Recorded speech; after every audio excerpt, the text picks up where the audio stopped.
여러분, 히브리서는 모든 것보다 뛰어나신 예수님의 탁월하심에 대해서 말씀합니다. 그리고 그 탁월하신 예수님께로 나아가라, 그렇게 권면합니다. 왜냐하면 당시 예수님을 믿는 유대인들이 어려움과 핍박 때문에 유대교로 다시 돌아가고 있고, 또 물러가고 있고, 또 떠내려가고 있었기 때문입니다. 여러분, 오늘 말씀 9장의 표제와 같이 여러분 9장의 표제를 한번 보십시오. 무엇이라고 되어 있습니까? 손으로 지은 성소와 온전한 성소, 여러분 그렇게 되어 있지 않습니까?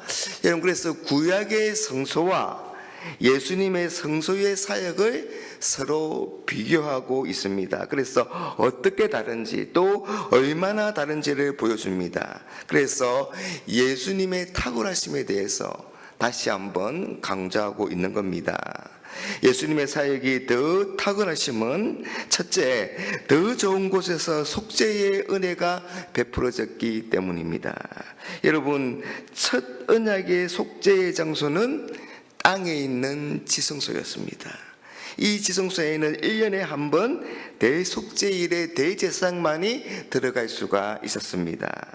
여러분, 그러나 아무리 구별되고 거룩한 그런 곳이라고 할지라도 여전히 뭡니까?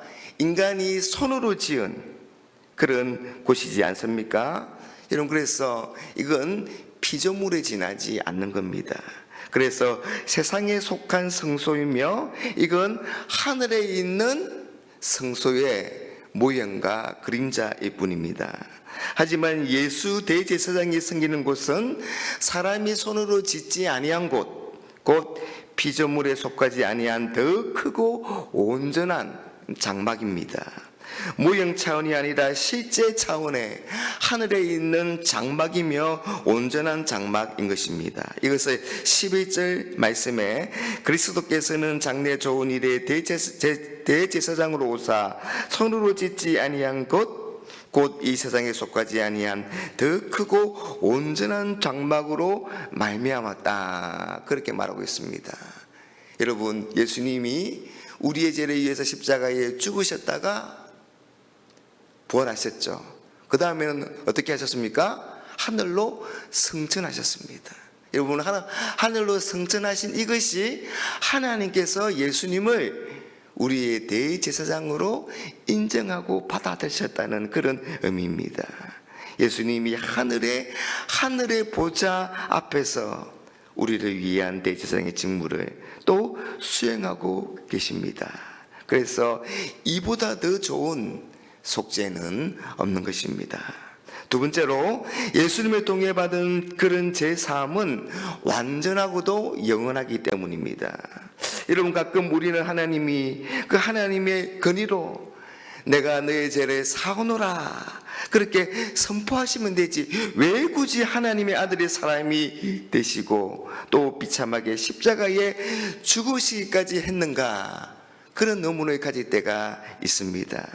이런 질문에 대하여 오늘 본문은 16절에서 18절까지 이렇게 대답을 합니다. 유언은, 우리 각조에 보면 뭐라고 되어 있습니까? 언약이라고 되어 있죠. 유언은 유언한 자가 죽어야 되나니, 유언은 그 사람이 죽은 후에야 유효한즉 유언한 자가 살아있는 동안에는 효력이 없느니라. 이러므로 첫 언약도 피 없이 세운 것이 아니니라. 여러분, 유언이 효력을 가지기 위해서는 유언한 사람이 죽어야 하듯이 언약도 즉 죽음 없이는 효력이 없다는 말씀입니다. 여러분, 그만큼 죄는 간단하게 해결할 수 있는 문제가 아니라는 거죠. 하나님이 죄인인 인간과 언약을 맺으실 때 여러분, 피 뿌림이 없었던 적이 그래서 한 번도 없었습니다. 시내산에서 모세가 송아지와 염소의 피로 하나님의 말씀과 온 백성에게 뿌림으로 언약이 맺어진 것입니다. 그리고 이후에 성막이 만들어졌을 때에도 거기에도 여러분 피를 뿌렸지 않습니까? 이런 거에서 결론적으로 말하기를 22절에 피 흘림이 없는 즉 사함이 없다, 그렇게 단정하고 있는 겁니다. 하나님은 대가를 치르지 않는 제사함을 인정하지 않으시는 겁니다. 여러분, 이건 우리 신앙생활에서 여러분 매우 중요하고도 여러분 진지한 문제입니다. 여러분, 우리의 신앙은 생각이나 정신세계 또는 맹목상의 위치에 머물러 있는 것이 결코 아닙니다. 여러분, 그래서 죄를 우리가 마음만으로 뉘우친다고 이것이 해결되지 않는 겁니다. 반드시 그 죄값을 치루어야 하는 겁니다. 죄값은 반드시 객관적으로 치루어져야 하고, 역사적으로 치루어져야 하고, 물리적으로 치루어져야 하는 겁니다. 마치 노예가 자신의 몸값을 지불해야만 그 결박에서 벗어날 수 있는 것처럼, 그래서 자유인이 되는 것처럼 여러분, 죄의 사슬에 결박된 사람이 자유로워지기 위해서는 그 값을 지불해야 합니다. 반드시 그 값을 치루어야 하는 것입니다. 여러분, 그 값이 뭡니까? 그 값이 바로 생명인 것입니다.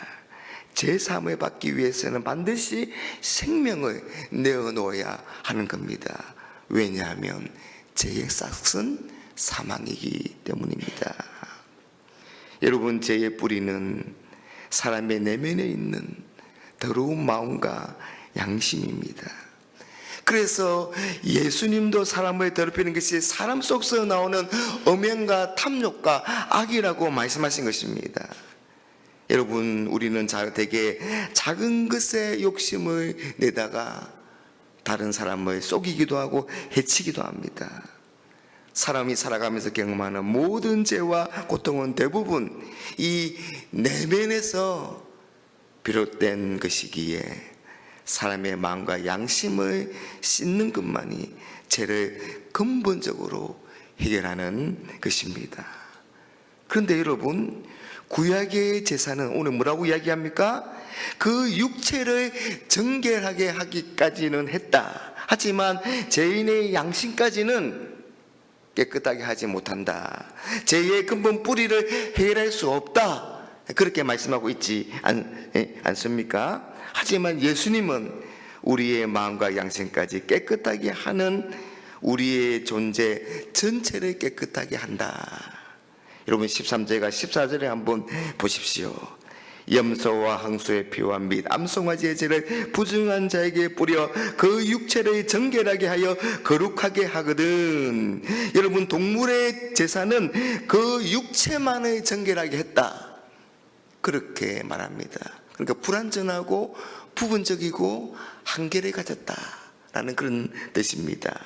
그런데 예수님의 피는 뭡니까? 하물며 영원한 성령으로 말미암아 흠없는 자기를 하나님께 드린 그리스도의 피가 어찌 너희 양심을 죽은 행실에서 깨끗하게 하고 살아계신 하나님을 섬기게 하지 못하겠느냐, 그렇게 우리에게 반문하고 있습니다.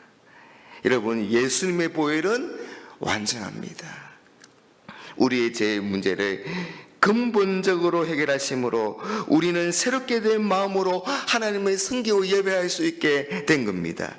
죄 없이 씻어진 예수님의 피가 우리의 죄를 완전히 씻으신 것입니다. 완전한 속죄인 것입니다.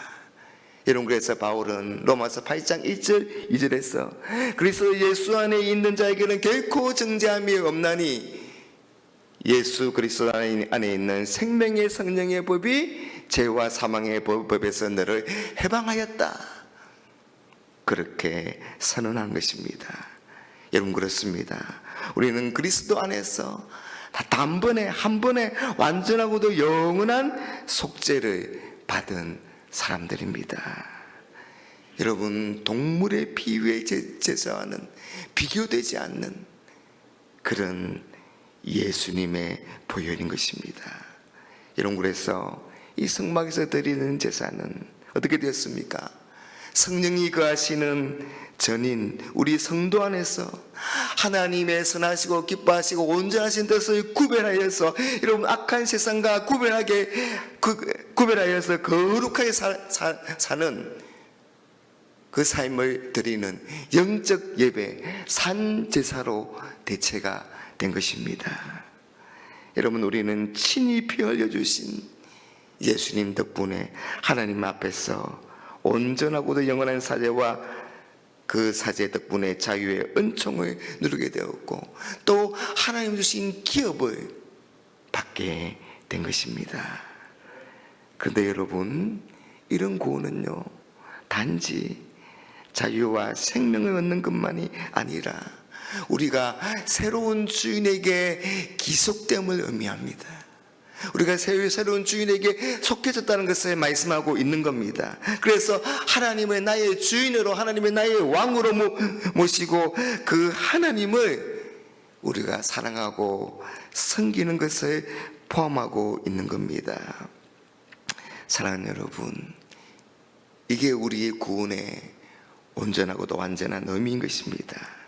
여러분, 우리의 새 주인이신 하나님의 감사와 기쁨으로 섬기며 그 하나님의 뜻을 헤아리고 또 그 하나님의 뜻을 행하기를 즐거워하는, 그래서 여러분, 우리가 구원의 은혜를 바르고도 온전하게 누려가야 되지 않겠습니까? 그런 은혜와 복이 우리 모든 성도님들에게 있기를 주님의 이름으로 축복합니다.